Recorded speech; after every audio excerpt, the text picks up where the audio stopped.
Hello friend, good morning সবাইকে। তোমরা সবাই কেমন আছো? আশা করি ভালো আছো। আমিও খুব ভালো আছি। ওয়েলকাম টু বুবাই মধু ব্লগে আর একটু নতুন ব্লগ নিয়ে তোমাদের সাথে চলে এলাম। তো আশা করি ভিডিওটি ভালো লাগবে, সবাই দেখবে।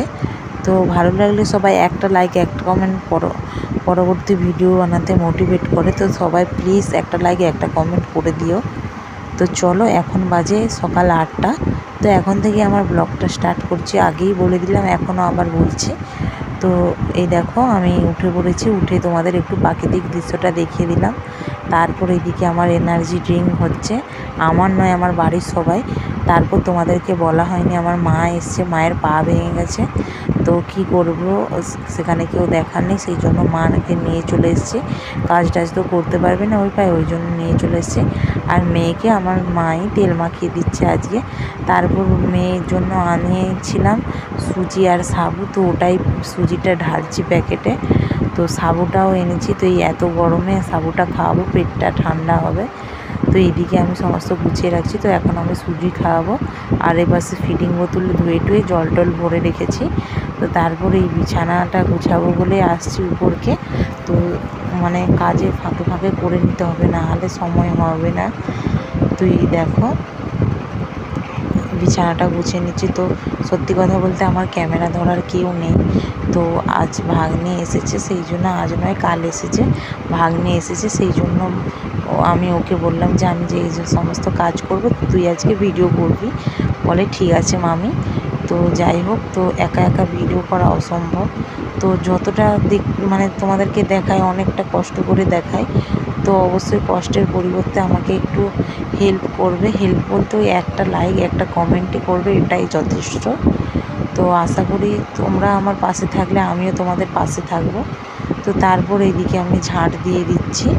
তো এই দেখো, ঝাঁটটা দিয়ে দিচ্ছি। তো আজকে ভাবলাম উপর ঘরটা একটু গোছাবো, কারণ অনেক দিন ধরে হলো ড্রেসিং টেবিলটাও গোছানো হয়নি।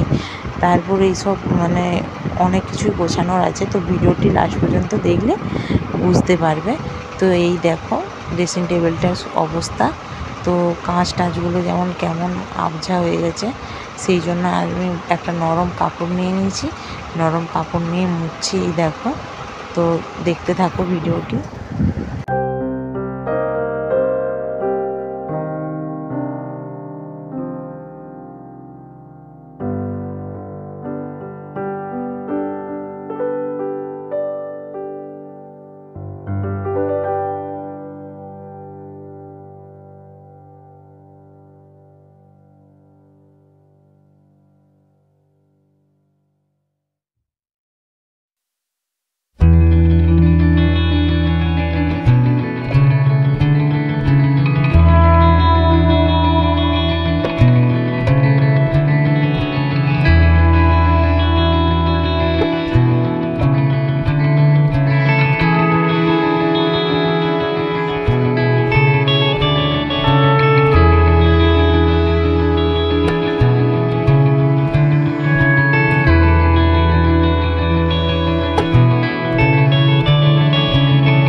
ঘরটাকে যেহেতু লাতা দিই সবই কাদা ছিটকে, তো এরকম পরিষ্কার করে রাখলে তবে তো জিনিস সুন্দর থাকবে না, সেই জন্য আর কি এরকম পরিষ্কার করে রাখতে হয়।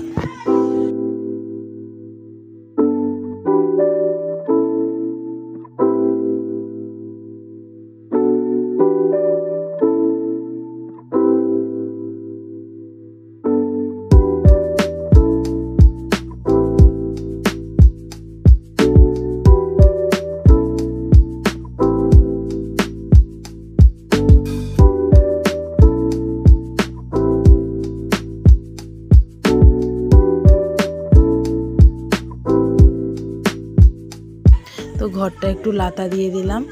তো এই দেখো লাতাটা দিতে দিতেই তোমাদেরকে অনেক আজকে কাজ শেয়ার করে দিলাম। তো সত্যি কথা বলতে কেউ যদি ক্যামেরা করে দেয় না, নিজের ভিডিও করতে ভালোও লাগে আর মানে কাজ করতেও ভালো লাগে, কারণ ক্যামেরা করার কেউ নেই না, সেই জন্য আর কি একটু অসুবিধা হয়।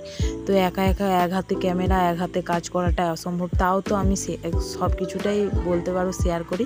তো এই লিপস্টিকগুলো দেখতে পাচ্ছ, এগুলো হালকা হালকা শুকিয়ে গেছে, সেই জন্য ভাবছি নাই এগুলো ফ্রিজে রাখলে তোমরা এই টেকনিকটা মানে ইউজ করে দেখতে পারো। এগুলো ফ্রিজে রেখে আবার মানে গরম করে নিবে, দেখবে লিপস্টিকগুলো ভালো মানে সুন্দর হয়ে যাবে, তরল হয়ে যাবে আর কি। তোমরা 2-3 মানে প্রায় 1 মাস 2 মাস ব্যবহার করতে পারবে। তো তারপর দেখো বিছানার অবস্থাটা কীরকম হয়েছিল, এখন বিছানা আর ঘরদোরটা কেমন হয়েছে দেখো গুছোতে। তো দেখো কি সুন্দর করে গুছিয়েছি। তো এই দেখো, তো আজ শাশুড়িমা দেখো কত ফুল তুলে এনেছে। তো আজ সোমবার, সেই জন্য আর কি শাশুড়িমাকে বলছিলাম যে সকালবেলা গিয়ে তুমি ফুল তুলে আনবে, নাহলে পাবে না। তো আমাদের এখানটায় কী হয়ে জানো তো, ভোরবেলা উঠে সবাই ফুল তুলে নেয়, আর যাদের ফুলের দরকার হয় তারা পাবেই না। সেই জন্য আর কি মা আজকে তাড়াতাড়ি উঠে ফুলগুলো তুলে রেখেছে, যেহেতু আজকে সোমবার, সেই জন্য আর কি ফুলের দরকার হয়, আমি পুজো করি সেই জন্য আর কি। তো এই দেখো আমি পুজোটা করে নিচ্ছি, দেখো তোমরা দেখতে থাকো।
তোমরা যারা যারা আমার ব্লগ দেখো তারা তো জানোই যে সোমবার আমার বাড়িতে নিরামিষই, তো এই জন্য আজকে রান্না হচ্ছে আমড়ার টক আর বড়া দিয়ে আলু দিয়ে তরকারি।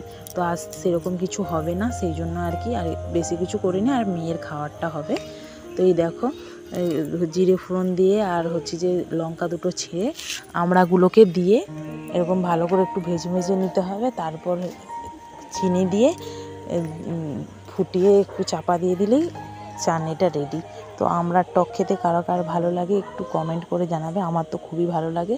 আর আমাদের বাড়ির সবাই এই আমড়ার চাটনিটা খেতে ভালোবাসে। তো আমার বর শুধু খায় না, নাহলে সবাই খায়। তো বরের কথা বলবো বলে ভুলেই গেছিলাম, সেই জন্য আর কি তোমাদেরকে বলে দিলাম। আমার বর টক একদমই খেতে চায় না, কোনোই টক খায় না। আমি তবুও একাত্রার চেখে দেখি মানে খাই, ও একদমই খায় না। তো তারপর এইদিকে দেখো বর আইসক্রিম নিয়ে এসেছিলো, তো আইসক্রিম বসে বসে খাচ্ছি। তো ভাগ্নিকে একটা দিয়ে দিয়েছি, মাকে একটা দিয়ে দিয়েছি, আমি একটা নিয়ে বসেছি। আর এইদিকে দেখো বড়ার ঝাল হয়ে গেছে, আলু দিয়ে বড়ার ঝাল করেছি। তো এটাই আজকে রান্না হয়েছে। তো তারপর এইদিকে মেয়ের খাবারটা একটু ছেঁকে নিচ্ছি, ওকে যেহেতু খাওয়াবো, তো আমি 12টার মধ্যে ওকে খাইয়ে দিই। তো এই দেখো খাবারটা ছেঁকে নিচ্ছি। তো এই চামচে করে ছাঁকতে না অনেক টাইম লাগে, সেই জন্য স্নান করার আগে ছেঁকে রাখি, একটু ঠান্ডা হয়ে যায়, ওকে খাওয়াতে সুবিধা হয়। তো তারপর এইদিকে দেখো মা চান করাচ্ছে, ও কীরকম গামলায় করছে দেখো। ও এখন গরমে, তো এখন তুমি জল থেকে উঠে নিলেই কান্না করে, তো বসে থাকলে কোনো জ্বালা নেই, তো জল থেকে উঠে দিলেই কান্না করে। তো এই দেখো হচ্ছে যে কীরকম শুধু দুষ্টামিটা করছে, তোমরা শুধু দেখো।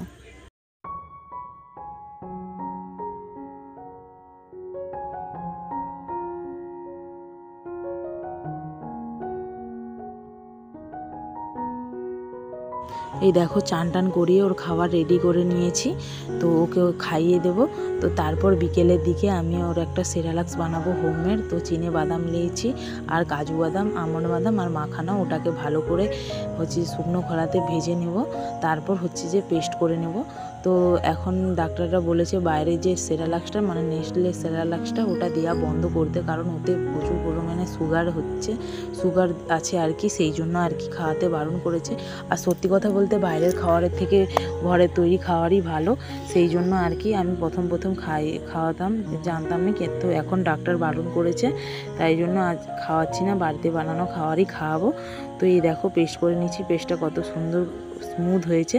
তো আজকের ভিডিওটা এতটুকুই, ভালো লাগলে লাইক কমেন্ট শেয়ার করতে একদম, চলো টাটা।